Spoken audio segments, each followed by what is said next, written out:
这是地球未来的样子，满天黄沙，连走路都困难。一辆车停下不久，转眼就被沙土掩埋。人们每天需要几个小时打扫卫生，可第二天还是铺满沙尘。大量植物因枯萎并灭绝，能吃的食物只有玉米。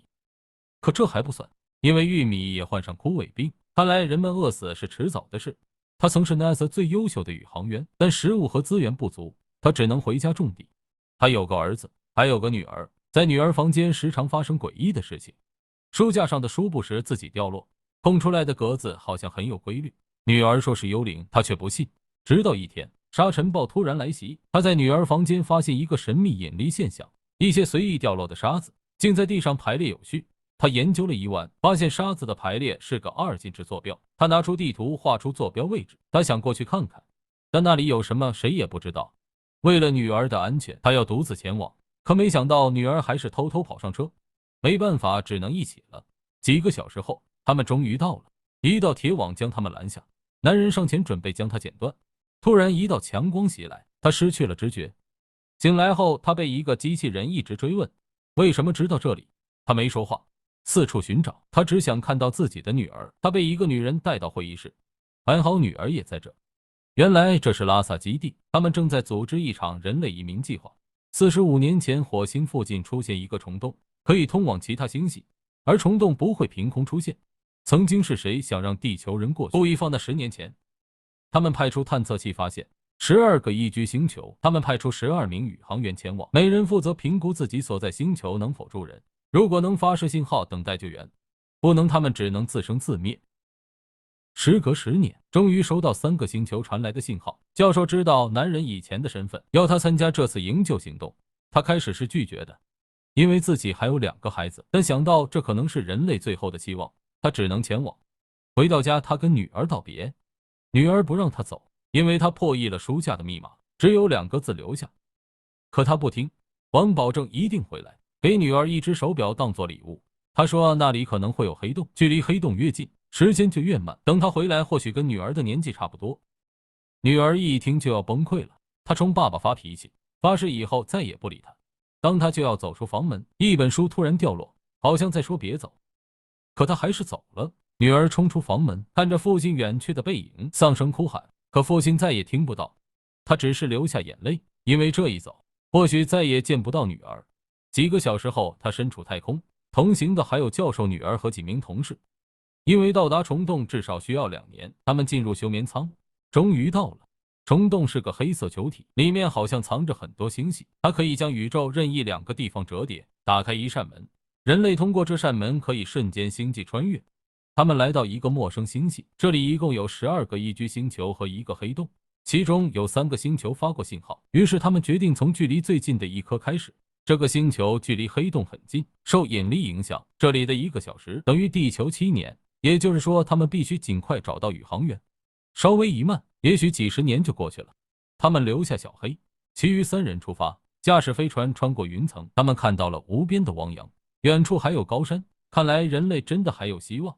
信号就在这里发出，教授女儿下船寻找，发现几块飞船残骸，看样子宇航员已经遇难，却不知经历了什么，连飞船碎片都很难找全。为了找到数据仪，他往山那边跑，可男人突然发现远处的根本不是山，而是巨浪。他通知所有人上船，不然都得死。女人不听，因为她找到数据仪，可偏偏还被卡住了。同时命令机器人上前搭救，转身就往飞船跑。机器人速度很快，他抱起女人迅速返回，终于同时到达，但为时已晚。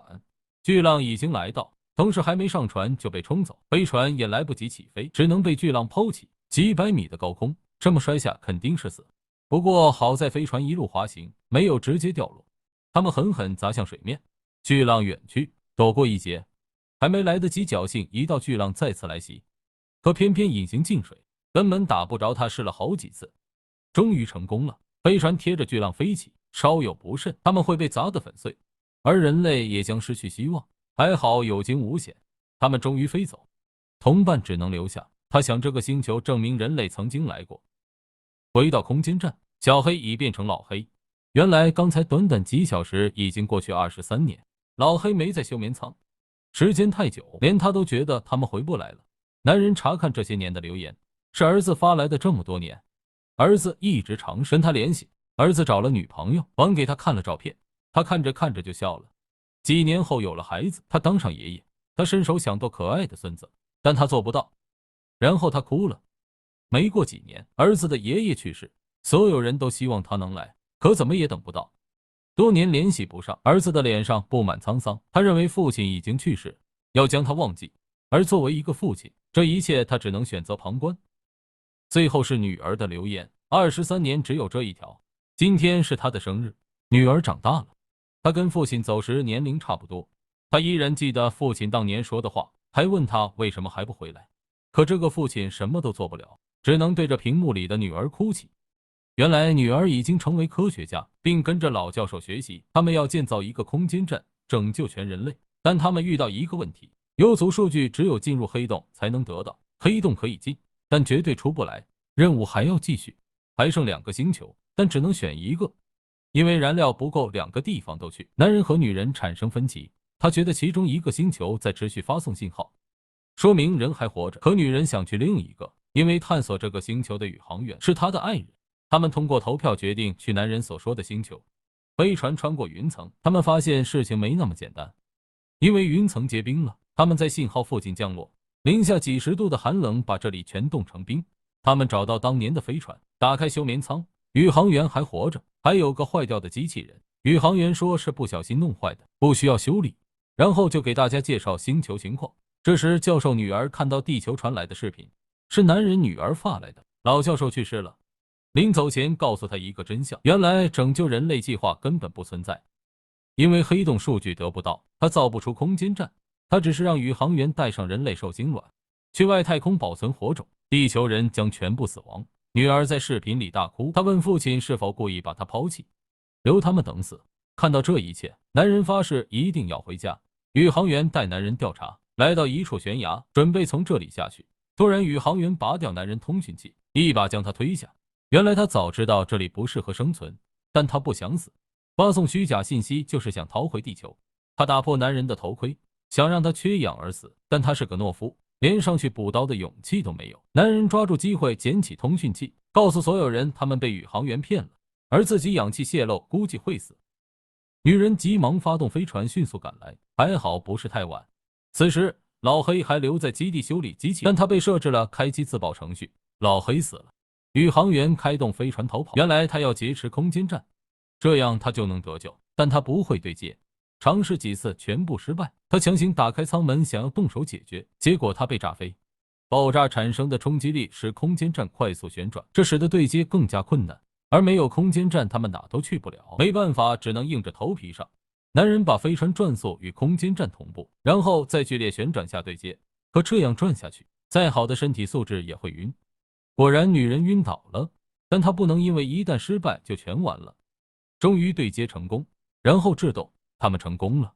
但坏事往往来得很快，他们追逐空间站的过程中，已经进入黑洞引力范围，空间站的食物已经不够返回地球。男人决定在最后的星球寻找食物，但燃料不够，他决定利用黑洞引力前进，然后将空间站甩出去。这上面共有3艘飞船，为了减轻负重，燃料耗尽的飞船要脱离空间站，坠入黑洞，所以这个机器人要没了。这个黑点就是空间站。男人命令机器人控制飞船点火，燃料耗尽，机器人控制飞船分离，机器人走了。然后是第2艘，燃料耗尽，可这正是男人所在的飞船，他竟然也要分离。原来剩下的资源根本不够2个人的，他们只能活一个。男人选择让他活下来。就在女人的哭声中，他按下了分离键。飞船距离黑洞越来越近，电子设备开始失灵，感到引力越来越强，飞船失去控制。接着飞船承受不住巨大的引力，开始撕裂破碎。在最后一刻，他被飞船的座椅单飞，看到了起点，身体以极快的速度向下坠落。巨大的引力让他不能动，他坠入起点，可依然没停。这里好像集合了很多地方，好像似曾相识。他终于停下来打量四周，好像都是书架。他透过书架看到这里竟是女儿的房间，他用拳头奋力砸着，想引起女儿的注意。一本书终于被拍掉了，还砸坏了他的航天飞机。他看到了女儿，开始拼命喊着女儿的名字，但他听不见。他大喊着别走，可他还是走了。他回头再次打量这个空间，有无数个女儿房间，分别是各个时间点。原来这里不是起点，是个五维空间，记录着女儿的每一天。他找到自己离开前的时间点，他要让女儿阻止自己离开，在书架上利用摩斯密码拼写留下。女儿很聪明，她阻止了，但她不听。男人绝望地看自己离开，心里满是后悔。他大喊着砸向书柜，有一本书被打落，可并没什么用，他已经绝望了。然而机器人突然联系到他，告诉他已经采集到黑洞资料，但与外界隔离，无法传递。男人知道引力可以跨越时间影响外界，他突然明白了，原来这一切都是未来。人类创造这个五维空间就是为了自救。未来的人类可能早已掌握五维空间，所以现在他要通过过去来拯救人类和自己的女儿。他兴奋地来到沙尘暴的时间点，留下航天局坐标。接着他要寻找一个合适的时间点，将黑洞的资料告诉女儿，这样他就可以建造空间站拯救全人类。他还在继续寻找，因为他知道父女的爱会让女儿再次来到这个房间，哪怕穿越时空相隔几亿光年，这种爱都不会变。终于他发现女儿拿着自己送他的手表，这样他就可以操控手表，指针通过摆动留下摩斯密码。他把黑洞信息告诉女儿，女儿拿起手表，发现指针在自己跳动，而且有着巧妙的规律。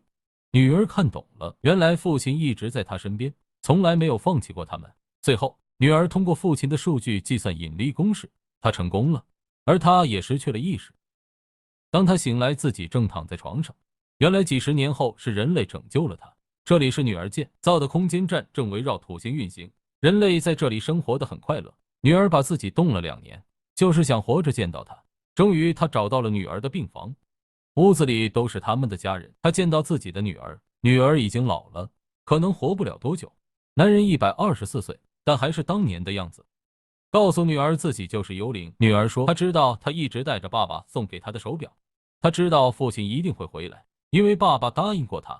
女儿让父亲离开，因为父亲不应看到孩子死去。她想让自己的孩子陪着，让爸爸去寻找教授女儿。她还在星际流浪，寻找合适居住的星球。在人类的新家园里，大家需要他们，而且他需要她，他也需要她。我是冉简，感谢您订阅、点赞、分享。